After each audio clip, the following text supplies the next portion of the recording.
Ay, wala. So, magkano yan? Mga 110 ang bentahan yan?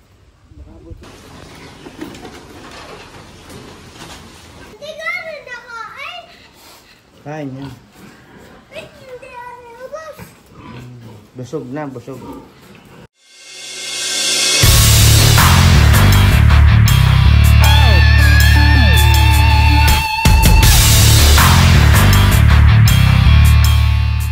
This is Apa, and I'm the Papa. Welcome to our channel!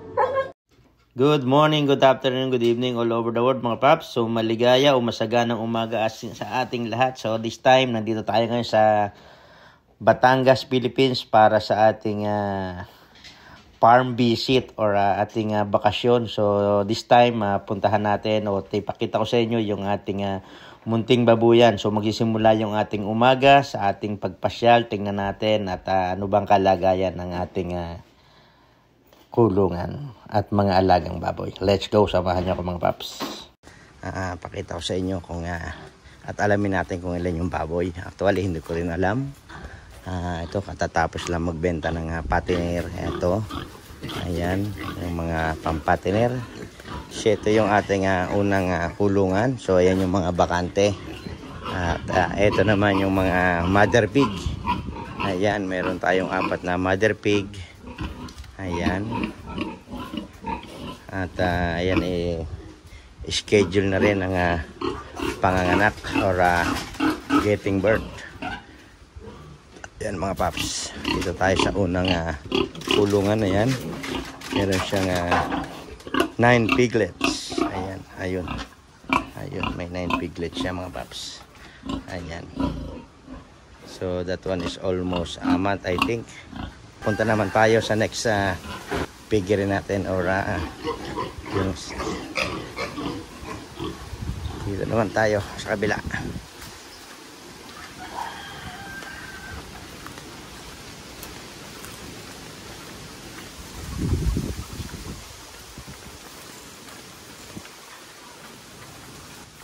Ayan. So meron siyang isang mother pig, another mother pig. Ayan. Ayan, meron silang may laman ba dito? So wala. So ano lang ito? 2, 4, 6, 8. So meron siyang 9 piglets. 10. Ayan, 9. So ayan. At pumunta naman tayo sa number 3. Actually this is number 2. Number 2. And that one is number 3. Meron pa tayo doon sa taas. Ayun. Mamaya natin pupuntahan yung nandoon. So ito meron dito nga 11. 1, 2, 3, 4, 5, 6, 7, 8, 9. So 11 piglets. So 11 piglets. At ito, this one will getting birth in a few weeks. At meron tayong bali 6 that is all pregnant. And meron tayong tawag na patiner dito, patiner. Ayan. So ito ay 3, 6, 9. Ayan.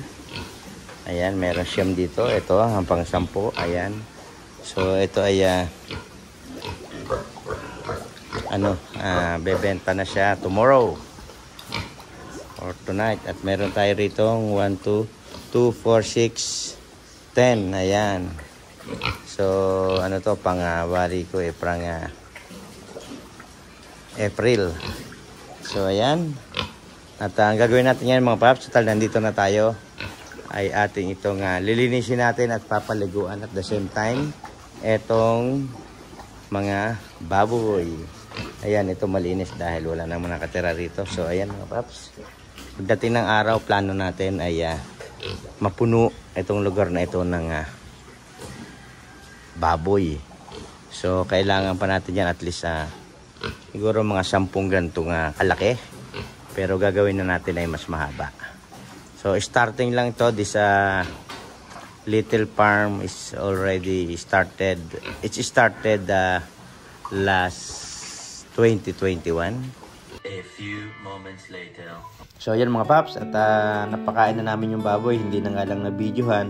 So this time ang gagawin naman natin ay ang paglilinis. So subukan nating maglinis or magpaligo ng baboy. Ayan, nakikita nyo naman, napakadudumi. So ang ginagawa dito na practice ay ang pakainin, then maglinis, at the same time yung baboy ay busog na. So pag busog na yung mga baboy ay medyo tahimik na sila. So ayan mga paps, nakakahiya mang ipakita ay ganito talaga.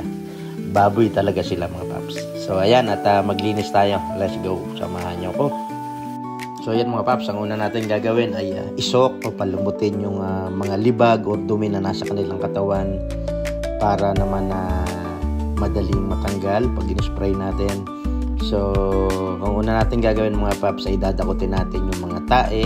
Ito, atin dadakutin ng mga tae. So ayan, at dinadakot natin yung tae, then saka natin babanlawan yung ating mga baboy. At para naman maging malinis o masigla yung kanilang katawan, hindi magmukhang baboy talaga. So ito nga mga paps, natapos na natin yung kabila, lumipat naman tayo dito sa medyo maliliit. At ito, ganun din ang sistema. Dakutin muna natin yung mga tae, then isok, then banlawan. So ito, nang matapos, lumipat naman tayo dito sa mga inahin.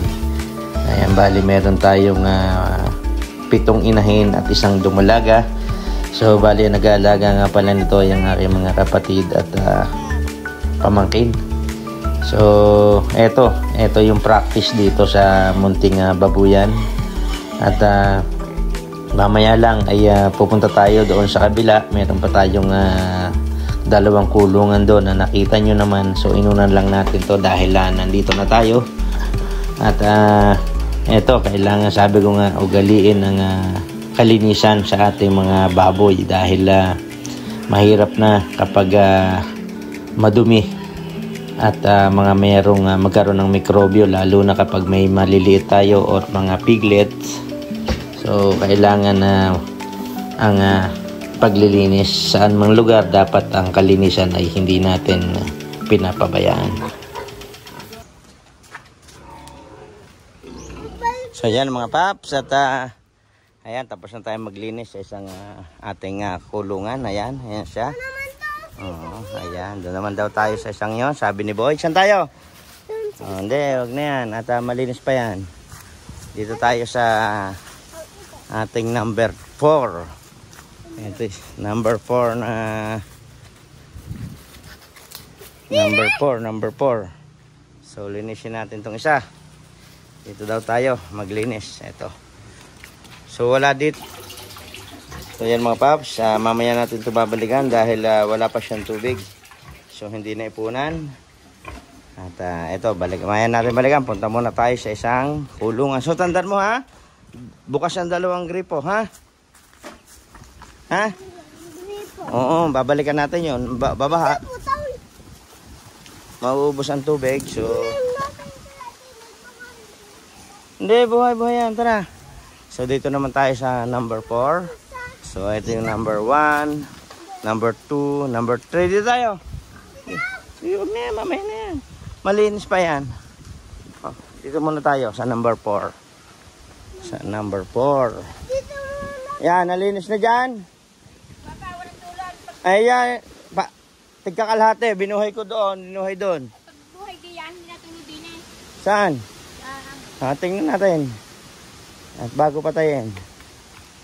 So dito tayo sa number 4. Dito tayo sa number 4 na kulungan mga paps. So yan, dito tayo.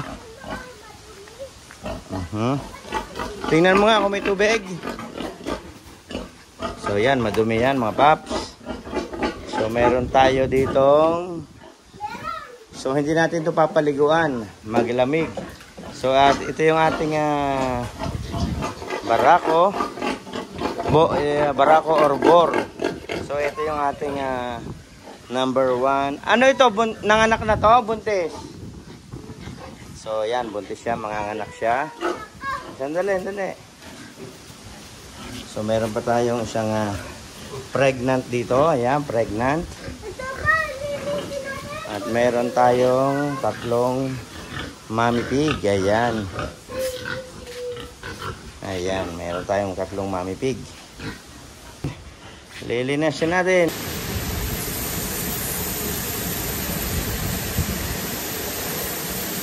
Kinis naman tayo dito sa isang number 4 natin. Dito naman tayo mag-iigot. So yun mga paps, hanggang dito na lang yung ating video at silipin naman natin yung ating paalagang baka. So bali ito yung buhay dito sa Pilipinas na nakakamiss. So yan lang, hanggang dito lang ang ating video and thank you very much for watching. Bye bye!